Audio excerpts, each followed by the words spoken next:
Live from the mist-enshrouded mountaintop fortress that is X and Y Communications headquarters, you're listening to the world-famous Mountaintop Podcast. And now, here's your host, Scott McKay. Greetings, gentlemen, all across the fruited plain. This is your main man, Scott McKay, at Scott McKay on Twitter, Real Scott McKay on Instagram, Scott McKay on YouTube. The Facebook group is the Mountaintop Summit. And of course, you can always find us at www.mountaintoppodcast.com. Today, we're going to talk about a very interesting topic with a new friend of mine who's guaranteed to be a very interesting guest. His name is Scott McDougal. Not to be confused with yours truly or any other Scott Mac out there, but it's good to be a smack. And he's from Dallas, Texas, so he is a fellow Texian like I am. Scott, man, welcome. Thanks, man. Appreciate you having me on the show. Yeah, and for you guys listening, Scott has been coaching men and women in the fine art of dating and relationships. Lately, he's been focusing on smart, driven, successful career women who find themselves single, largely because either guys like us didn't know how to handle them, or they didn't know how to handle us, or something in between. And I figured, knowing Scott, that today's topic would be something he and I could hit out of the park together. And that's an insight into the kind of dating advice women are given, and especially, Scott, how it's affecting us. And, as a guy who's been coaching men in the past and now is coaching women also, and of course we coach women as well around here, what do you think some of the latest trends are in terms of what women are being taught about men and why?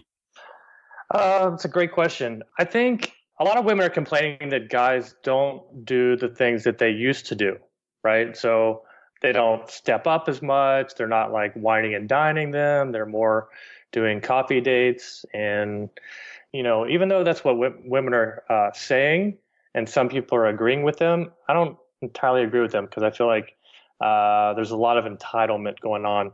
Like, a woman wants to be wined and dined. Well, I think that's fabulous if you are on like a first real date with her, where you've already been on like a first meeting and established that you both like each other and want to do this for real.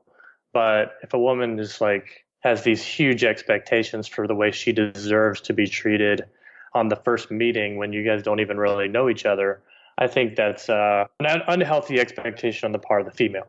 Yeah, and really the dating sites and especially the apps out there nowadays have made it so when people go on an actual first date, if they're going to call it that, they really don't know each other. And they're getting in front of each other and they really don't know even if they like each other yet. So it would be absolutely unreasonable for a woman to expect that this guy is going to take her out to a dinner and a full-on date. I mean, she could decide, hey, you know what? I don't like you very much either, and I'm skipping town on this date. But, you're right in that there's this old school expectation that this is going to be a big fancy date when much of the world is really kind of rendered the term date obsolete. Certainly the young college age kids and young millennials and Generation Z types, they kind of scoff at the actual concept of a date. It's kind of a discussion amongst us as dating coaches whether we should even call each other dating coaches anymore. Yet I think it's perfectly reasonable to, instead of having a first date, have a first meeting without these lofty expectations behind it. So I think that a lot of times, especially women, are kind of caught in this weird limbo between, is this a date or should we just go through the ritual of meeting each other and seeing how it goes? And I think a lot of women really aren't being prepared with the dating advice they're reading, especially if they're getting it from a candy-ass source like Cosmopolitan Magazine or something, of what the real expectation should be there, right? Yeah, so I mean, that's the advice that I'm giving my female clients. So I'm breaking it down into, it's a first meeting, like you said, because the thing is, from the guy's point of view, let's say he goes on 5 first meetings. Well, if they're treated like dates, he's out $50, $60 per girl. And it could be that he liked her, but she didn't like him. Or she liked him, he didn't like her. All these different scenarios. So as a guy, it feels like the cards are stacked against you and that you just can't win if these women are expecting, the big fancy first date every single time. So I'm coaching these women to think of it more as a first meeting. Yeah. And you got to feel for those poor bastards who meet some woman 2,000 or 3,000 miles away and buy a freaking plane ticket either for her or themselves, and then they cross the jetway and meet each other and don't like each other. I mean, it's just, you got to be kidding. The expectations get ramped up to superhuman degrees nobody can possibly live up to. And then the letdown is almost, I mean, let's put it this way. If there isn't a letdown, it's almost a miracle. You mentioned a word that kind of keys a lot of guys up when they hear it in the context of women and dating and relationships nowadays, and that's entitlement. I'd like for you to talk a little bit more about where women got this sense of entitlement, you think. I mean, was it from advice they're being given, or is it from the media at large? But I don't really think there's any denying that it's out there. And the strange part, as you and I have both seen from Facebook and Twitter, because we talked about this earlier, is the women think we're the ones who are entitled. I mean, do we have a little bit of a blind spot there too? Who's entitled here? Both of us, or is it mostly just women? Or, I mean, what's going on with that? I'd like to hear you riff on that. All right, that's a great question, man. What's basically happened is that, you know, the old school dating rules were created in the 1920s and 1930s at a time when men made all the money, or most of it, and it was like, you're the breadwinner. Men were the only ones with access to vehicles, so they were borrowing their parents' cars. So it only made sense that the man had to pay. And then that worked for like 1980, 1990, 2000, whatever. And so here we are, 2020, right, where a lot of women are making more money than men, and we're in women's empowerment. And basically what I feel like has happened is that women have broken free from this, you know, the man should make more than me, the patriarchy in the business world, because they realized it was disadvantageous. But then they simultaneously chose to hold on to it in the dating world because it seemed advantageous to make the guys pay for everything. So they didn't really want to give that up. So I think there is a sense of like, this is the way it's supposed to be. And, you know, women they're one way in their career, but they'll say, but I'm a traditional girl in dating, or, you know, they'll all use all kinds of excuses to just say that, like, you have to swoon me. And I think where the entitlement comes from is they feel entitled to be paid for, to be wined and dined. And then guys in return feel entitled to sex or moving in that direction because it's transactional, right? So if I'm going to pay, whether the guy even realizes it or not, there's this sense of like, I need something in return to fill that like imbalance. Well, I would agree with you. I think also the media is drumming up that masculinity is toxic. Men are to be feared. Men are to be held at arm's length. Every man has to prove himself. Literally, men are guilty until proven innocent, as we saw very much on public display with the Kavanaugh hearings last summer. I mean, that was a watershed moment. All of a sudden, the believe all women hashtag not only applied to legal matters, it applied to almost every matter. I mean, women for a long time have been treated in dating advice as if they're goddesses. This is the yaya sisterhood, and, you know, gals, go after your divine feminine. And goddess is a word, like I said, that's used quite often in women's dating advice. I fully get that women suffer from self-esteem, and part of women becoming the kind of human beings we as men really will want to be in a relationship is building their self-esteem. I mean, I think we can all stand up and cheer for that. But what happens is when you take that with what I call app disorder, or there's so many ways you can refer to it. I've called it the app-ocalypse. I've called it Planet of the Apps. I've called it, you know, the app singularity. I think is probably the best way to put it. I think apps own us nowadays instead of vice versa. And what's happened is because of the superficiality of the apps, men decide, hey, I'm just going to swipe right on all these women and see who actually likes me. And what that's done to the psyche at large, you know, the collective psyche of women out there who are using apps, it's allowed them to believe that all these guys are actually interested in them. So you have very average women who are getting 100 swipes a day showing interest, and they're going, oh, this is wonderful. My Disney prince loves me. Meanwhile, they don't even realize that this guy has quite literally swiped on everybody. So here are a bunch of women who are average, who first of all think all the men are interested and then are frustrated when the ball gets dropped with quite literally all of them. Then arguably what's worse, and again, we're talking about entitlement here. So that's the first way women got entitled, I think, because I hear it all the time, Scott, from guys that, you know, even average women think they're supermodels because they're getting all this attention, and it's really frustrating. But the second thing is look how apps have trained women to respond to opportunities with members of the other gender like we as men historically have.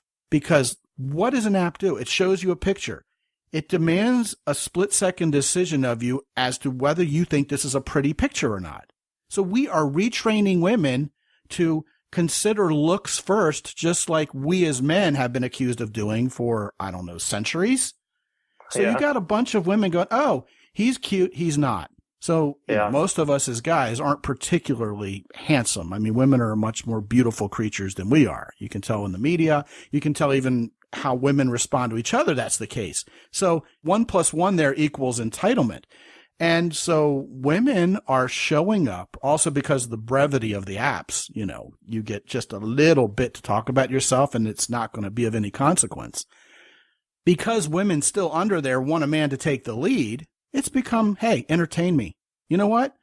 You swipe right on me. What are you looking for? You know, what do you want? I mean, women are saying just preposterous things as a first impression to men, expecting men to kowtow to that. And then, of course, you talked about who pays for dates.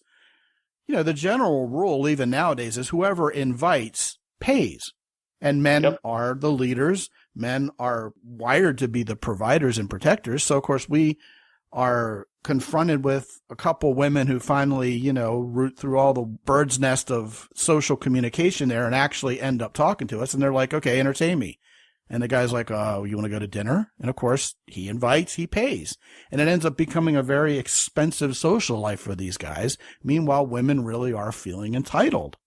And like I said, I think it's being fostered not only by the climate of online dating and apps nowadays, but also by the dating advice they've received. Well, yeah, because I mean, all the men and women who are coaching women are telling them, don't ever ask a guy out. You know, it's not your job. That's his job, which you've just said you agree with. But what happens is, you know, there's basically only one way to get a date, and that's if the guy asks. So like if the guy doesn't ask, or he wants to split, or he wants something fair, there's really no choice, because if he doesn't ask, then she doesn't ask, and there's no date. Boom. Right? So it's kind of like you're pigeoned, whereas the only way to get a date is for you to ask. Even, actually, it's gotten even worse. I've experienced this myself, where a girl asked me if I wanted to go out with her, and then I said, would you like to pick the restaurant too? And she said, yes, I want to go to this place. And then it was an expensive place. And then I sort of figured out what her motive was. And so she was basically going to expect me to pay for it too. So she wanted to ask me out, pick the place, and I was going to have to pay for all of it. I mean, that's just dirty pool. I didn't even go on the date. I figured out that she was going to want me to pay for it, you know, in a roundabout way, and just said, you know, no, thank you. So here we are, you know, if the guy asks, he has to pay. And now we're moving a little bit towards she'll ask, but he still has to pay. Well, again, I think that comes back down to that sense of entitlement. Let this guy prove himself to me. If you look at women's online profiles, they have two things in common generally, both of which are really no good for getting us to be interested in them, you know, beyond their pictures. Yeah. And, you know, the aside that goes along with that is, isn't it interesting how women don't want to be objectified based on their looks, yet they're busy furthering that whole process, but they're busy making that happen nonetheless by how vapid they are in their profiles. It's just absolutely crazy. But again, I think that's part of the app singularity. Apps are controlling us, not vice versa. We are now basically beholden to how apps have demanded that we socialize with each other. So what you have are women who, you know, they're taught by the Me Too movement or whatever, or the toxic masculinity memes that float around, that men aren't to be trusted. We are to be held at arm's length. We are to prove ourselves to them. So what happens in the profiles, assuming that women even write something other than, hey, holla at your girl, or one woman literally did write, what are you looking for? Yeah, they're extremely lazy. That's it. Well, it's confrontational. I mean, that's saying there's a right and a wrong answer, and I'm going to let you guess what it is. And it puts the man on the defensive immediately, which is no way to start a relationship. But the two common denominators in most women's profiles are they're talking to men they don't want. look, if you voted for this guy, if you eat meat, if you do this, if you still live with your mommy, don't bother. And all you guys who do, let me rip you a new one by saying the following. And then they'll go on about what this guy is supposed to do for them.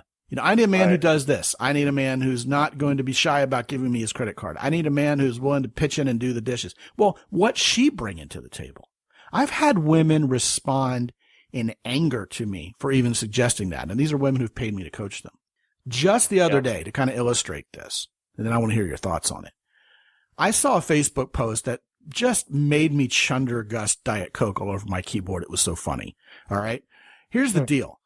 The woman was saying, hey, ladies, I think instead of demanding your man to do something for you and expecting him to do it, I think you should be more friendly about it and suggest and be kind in making your desires and requests and needs known to a man, because men want to do nice things for us. And if you're nice about it, I think you'll get better results. The whole flies and honey thing. Yeah. And then at the end, she goes, I realize this is going to trigger a lot of you ladies, but you who are being triggered by it are probably the ones who need to hear it.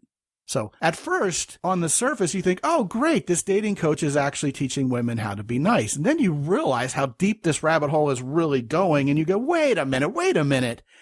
I've been brainwashed. This is a completely screwed up post. These women are going to be triggered to anger by the fact that they have to be nice about asking us to do things for them. What's missing from this picture? What's missing from this picture is any kind of acknowledgement at all from the women that, maybe they should reciprocate. What are you going to bring to the table and do nice for this guy? Women being triggered because they have to ask us to do things for them nicely. This is female dating advice nowadays. And really, here's the bottom line. I want to hear what you have to say about this, Scott. I think it's all about feeding what's keeping these women single to begin with. They're selfish, they're entitled, and they're not for a second going to tolerate from anybody any notion that they should be otherwise. They look in the mirror and they blame men for their singleness, but don't you dare tell them that. So what ends up happening is the women who are succeeding at giving dating advice, and of course the men too. The men who are really crushing it out there advising women are the men who serve our balls up on a silver platter and say, okay, ladies, mea culpa, we guys are horrible. Here's how you navigate it. They're traitors to our own gender, basically. And what ends up happening is these women are lulled into a sense of believing the problem is men when men are avoiding them like the plague, because no guy's going to sign up for that level of entitlement. It's just absolutely nuts. So what sells is the dating advice out there, the relationship advice too, by the way, after you're married, before the relationship, after the relationship. Either way, what's selling is what's keeping those women single, because that's what their itching ears want to hear. Well, the thing is, I have these female clients come to me and they're on the first date merry-go-round where they just go first date or first meeting and they can't figure out why they're not getting second dates. And you've already hit the nail on the head. They're not reciprocating. So guys don't want to have to ask you on the first date. And then if it goes well, then wait and make him do the second date and the third. It's you feel like you're an indentured servant as opposed to looking for a partner. So I have this belief change thing where I kind of flip the switch and all of a sudden they get it. And I just, point out to them that you have to reciprocate. You have to make your online dating profile more beneficial to the men, tell them what you offer and what you're looking for, while also wrapping it in the benefits that you offer the men who are going to pursue you. Talk about the law of reciprocation. So if he takes you on a nice date and plans and pays for it and you like him, you might plan and pay for the next one and then, go on from there. So they're really basic dating principles, but women aren't doing them. And then when they do them, they stand out in such a positive way that they get immediate results.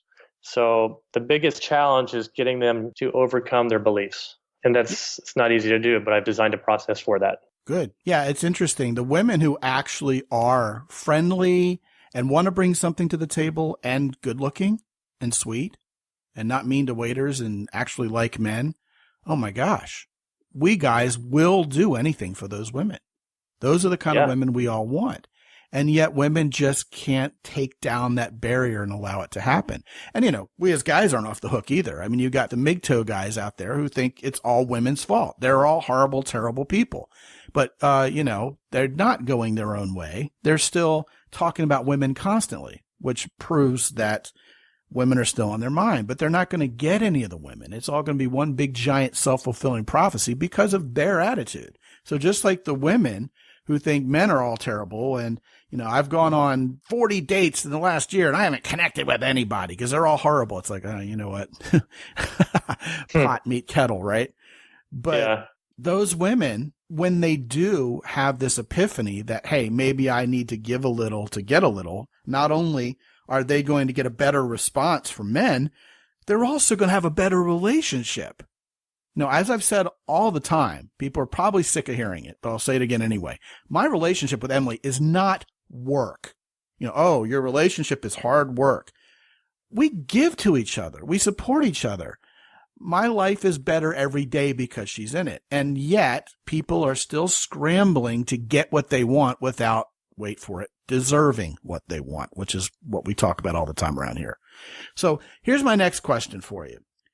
What are the most frequent questions women ask you about men and dating, Scott? You know, women are constantly wanting to know why guys are telling them one thing and then doing another. So like, he acts really interested in me, and then we sleep together, and then I can't figure out why he's not interested anymore. Or, you know, why do they want to hurry up and have sex? And the answer I tell them is that because you're in this transactional type of dating. I mean, traditional dating rules are basically adversarial. He pays, so he expects sex. Whereas if it was more of an even playing field, like you go out, you split the check, or he pays and then you pay, and it feels like, you know, it's a partnership, then guys wouldn't be in such a hurry to get that ROI. So I think another question is, why do guys do stupid things? Like, it's hard for me to know for sure, because I have heard a lot of stories from women. Like, women have told me when I dated them that, like, you know, you're great at this, you're a great romantic, you're really sweet texter, you're a great kisser. You're gotten a lot of compliments from a lot of different women on a lot of different things. And they say that most men suck at that. So it makes me wonder, do men actually suck at that? So maybe they have a point. You know, my parents, I learned the whole Southern gentleman routine. So, you know, that's probably not taught by a lot of people. So I think that's important. And then I was kind of a natural romantic, so that part just kind of came naturally. And then the like physical escalation and being a man and just kind of being able to, you know, bridge the gap between like being a gentleman and then like starting to seduce her a little bit. And then when you get to the sexual part, being the guy who's really strong and takes charge and is, you know, respectful and it's consensual, but you're also very much in charge. I think that's what women want. So I've had a lot of women tell me that they don't feel like guys know how to make that transition. It's like they want to go from gentleman to sex, and there's not that progressive, you know, it's like what they say, you got to warm up the oven before you stick in the turkey. Well, that's one way to put it. Yeah, I mean, I hear a lot of the same complaints from women, and so does Emily. And yes, when you design an interaction so it's going to be transactional, you can't really expect it to go any other way. A lot of the women we hear from who are really, really upset that men just want to have sex and then dump them or leave them also happen to be the kind of women who are offering really nothing else other than their physical appearance. The hotter and sexier an entitled woman is to a broader cross-section of men, the more frustrated she's going to be by exactly the phenomenon you just described in detail. Because guys are thinking, man, I'd like to get a piece of that ass, but, you know, I'm not going to get in a relationship with her. Are you kidding me? She's awful. Yeah. Well, women are leading with their looks, right? So you were talking about how, you know, women act like we objectify them. I actually think that women objectify themselves. And not all women, but yeah, if a woman wears, you know, big cleavage and, you know, they're leading with beauty and lust, and this is what I have to offer. And if that's what you have to offer, then guys are going to be all over it. Yeah, well, this is a dichotomy that's existed for decades, if not hundreds of years. It was just more discreet back in the day, right? The women who really are legitimately hot and sexy and have the attention of men tend to flaunt it. They're the last women, usually, unless they're some kind of broken chick who's playing the carrot and stick game with us.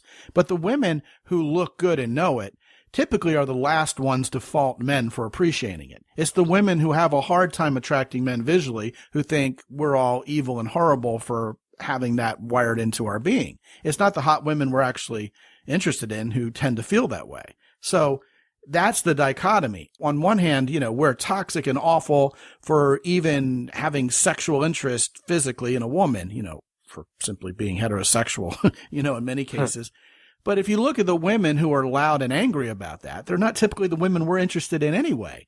Meanwhile, and I tell guys this all the time, the hotter a woman is who you're out with, the easier she is to get naked. And this blows guys' minds. But, the more eager she is to show off because she's got it and she wants to flaunt it. She's comfortable with her body. She wants you to enjoy it. Women love approval as much as we do.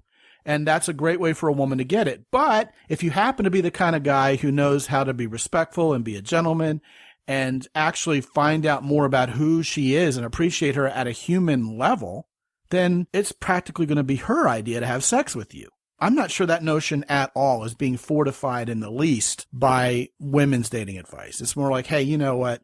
Your booty is a prize. Hold on to it for 90 days. It's really more about weaponizing sex to get commitment. You see these god-awful videos. Here are 3 simple things to whisper in a man's ear that makes him stop looking at porn, never even notice another woman, and love you. Being devoted to you. Forever only to you without a second thought about any other woman. Again, that's feeding the entitlement. The man's there to serve her, and the promise is he's going to go against his very nature, drop everything, and give her what she wants. Yet, in the real world, as soon as a guy becomes that subservient and that beholden to a woman, she's going to drop him anyway because he's not acting like a man anymore and she's not turned on. So again, it's all about what sells rather than what actually works, right? Yeah, and I actually know who you're imitating. I won't say his name, but you did a very good impression. So, well, actually, I'm going to be honest with you. I could mention a dozen people who do videos just like that. It's not just one guy. It's all of them. And it's been that way for 8 years. I have people pitch me to send a product out and recommend it to my women's list of subscribers, newsletter subscribers. Yeah. And I'll say, well, my first question is it a god-awful video? Second question is it another video about some iteration of 3 obsessive phrases to whisper in a guy's ear? And then I get crickets because that's what's been selling for the better part of a decade. And it's destructive as hell. And yet, it's just like the dating apps and the dating sites themselves. They don't care about the actual relationships being forged and the people involved and the collateral damage caused. You just have to follow the money. And people, men and women, aren't smart enough to see the difference between a bill of goods they're being sold because it's profitable, because it pulls on their emotional heartstrings or their preconceived notions that are keeping them single, and what really works. It might be a little counterintuitive, but if you really want a relationship, if you really want someone to fall in love with you and you want someone to fall in love with, here's how the real world works. And I would argue nothing's changed, Scott. We still fall in love the same way. Yeah. I mean, and it's interesting that you mentioned all that internet marketing stuff because, my professional background was in copywriting. And I worked for some direct marketing companies and, they have those teams that have been doing that same type of marketing and they just kind of plug and play it into different clients. And you're right, it's destructive because it's marketing. It's not dating coaching. It's not, they don't care about the results they get. All they care about is the response rate, how much money they make.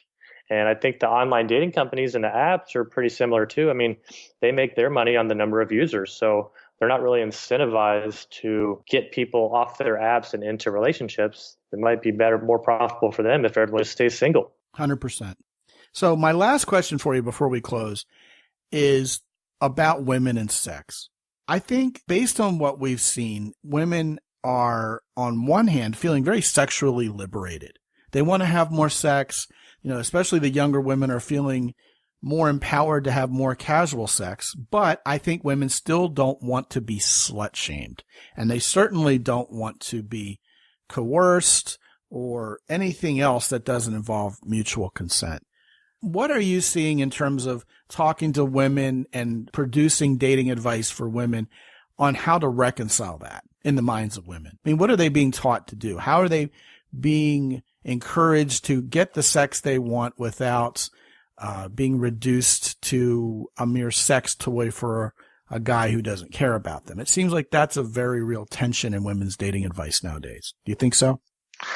Well, the types of women that I work with actually are more sexual than the men that they meet. And they are often leading the charge. And often they're complaining that their man isn't seducing them how they want them to, or he's not a good enough lover, or I'm not really getting a lot of like, they're worried about what a man will think, or, I'm not really getting a lot of that. It's more like, oh, I went out with a guy and I just had to have sex with him. I just, couldn't stop. And now we're dating and it's so great. I think women are very empowered and getting what they want. And I think they love sex just as much as we do, if not more. But yeah, the challenge is if you sleep with a guy too soon, then, he may leave. Along those same lines, we hear quite a bit that I would have loved to have slept with him, but he screwed up. He messed up. I was horny as hell on that date. And, he just couldn't cross the finish line. Kind of what you were saying, we as men fumble a lot and it frustrates them. Yeah, for sure. I think it's hard to give advice to a general audience because I don't want to tell a guy that women want sex, so go for it, when he may be dating a conservative woman who eventually wants that but doesn't want that, right? So it's really more a matter of like situational awareness and escalating. But yeah, in general, I think a lot of women, especially if you're dating a really strong, sexy woman, or even if she just looks cute, women are ready for that. And they'll let you know if you go too far. So you just kind of go, a good pace.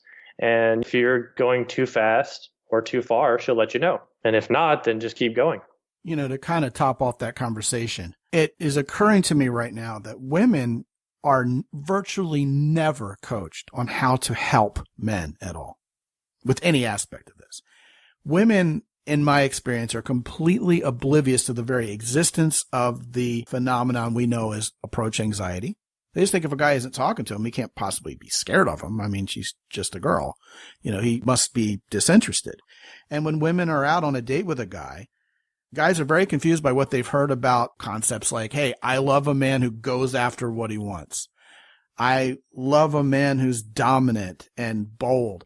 Men are thinking it's a trap. We're being lulled into this false sense of security when there's a Me Too post waiting to be written about me.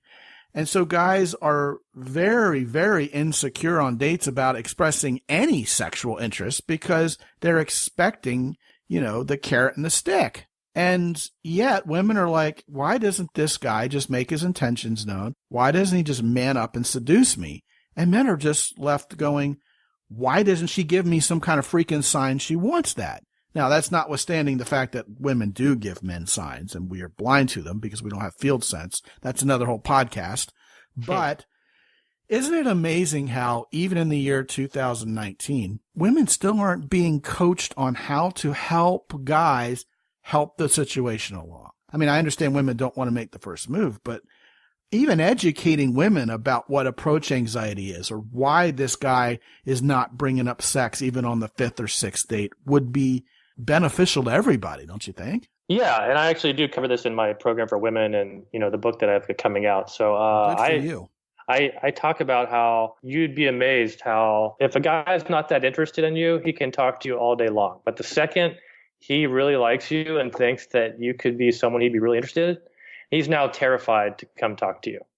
And right. I'm giving women, indicators of interest, right? So it's always been something that we gave to guys. Well, I'm giving it to women. And it's like, for example, he looks at you, but then he doesn't come over and talk to you, but then he can't keep his eyes off of you. So that means like he needs you to give him some indication that you want him to come talk to you. So it could be like, as simple as like using your hand and waving him over. I feel like a lot of us guys need, even if we don't think of it this way, we need approval. We need her to give us the green light to approach her. I teach these women that, if you like a guy, then you need to give him the indication that you want him to.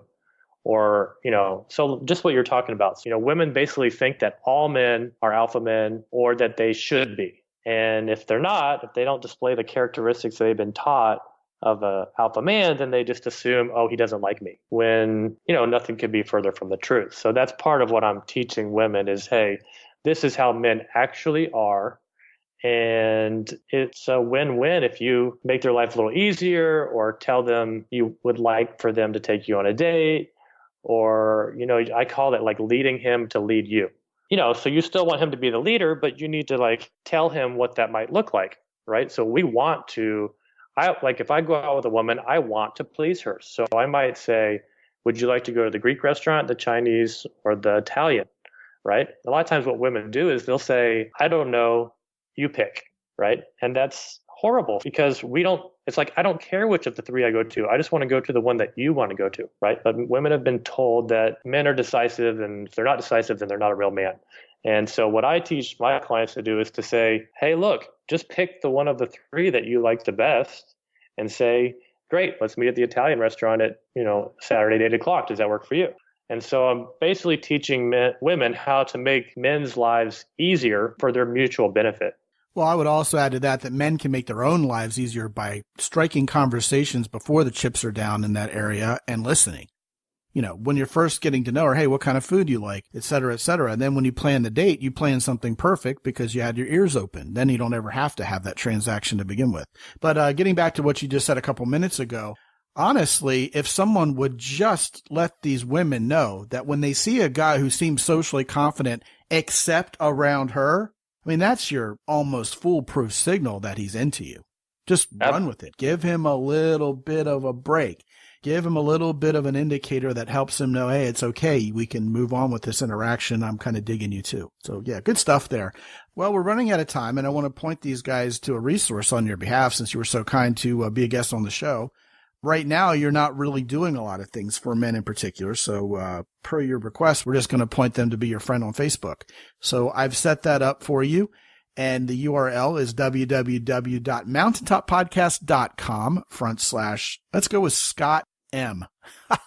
But this time with 2 T's, SCOTTM. So that's www.mountaintoppodcast.com / Scott M, SCOTTM.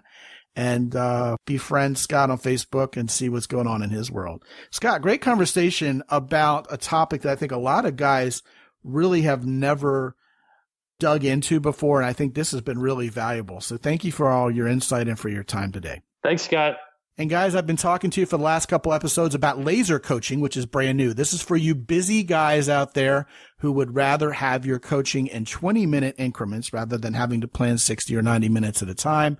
You may think you've got things pretty much figured out, but damn it, it's just those tactical things that come up that confound you again and again with certain women, certain situations, etc.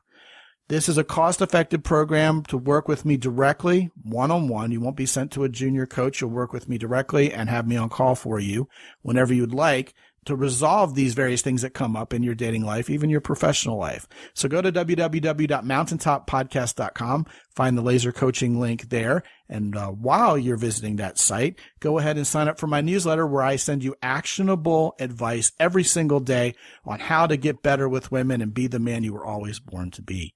And until I talk to you again real soon, this is Scott McKay from San Antonio, Texas. Be good out there.